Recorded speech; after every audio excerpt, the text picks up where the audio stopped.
জেলার বিভিন্ন উপজেলার প্রান্তিক কৃষকরা গত কয়েক বছর ধরে ভুট্টা চাষে ঝুঁকেছেন। তবে চরাঞ্চলে অন্য ফসলের তুলনায় কম খরচে বেশি লাভজনক হওয়ায় ভুট্টা চাষ দিন দিন জনপ্রিয়তা পাচ্ছে। ভুট্টা চাষে সেচের প্রয়োজন তুলনামূলক কম।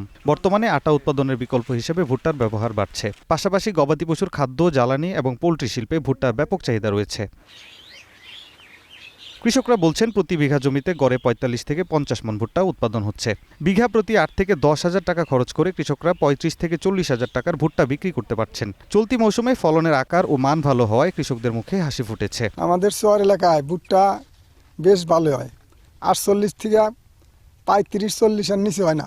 সরকারের কাছে আবেদন, যদি তারা যদি সহযোগিতা করতে পারে তাহলে আমরা আরো বেশি ফলন করতে পারবো। এবার মনে করেন যে ওই ১-১৫ মণ হতে পারে।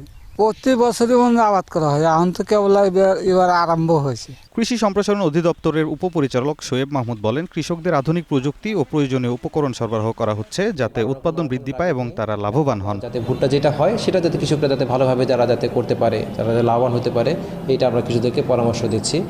আমরা বিভিন্ন উপজেলায় আমাদের উপসাগরীয় কৃষি অফিসাররা, মাঠ পর্যায়ের কর্মকর্তারা তাদেরকে কৃষকদেরকে পরামর্শ দিয়ে যাচ্ছে। সংশ্লিষ্টদের মতে ফসলের ন্যায্য মূল্য নিশ্চিত করা গেলে কৃষকরা আরও বেশি উৎসাহিত হবেন। আগামীতে জেলায় ভুট্টার আবাদ কমিয়ে অন্যান্য ফসলের আবাদ বাড়ানোর পরিকল্পনাও রয়েছে।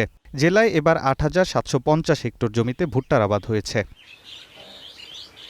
অনন্য সাদিক, গ্রিন নিউজ ডেস্ক।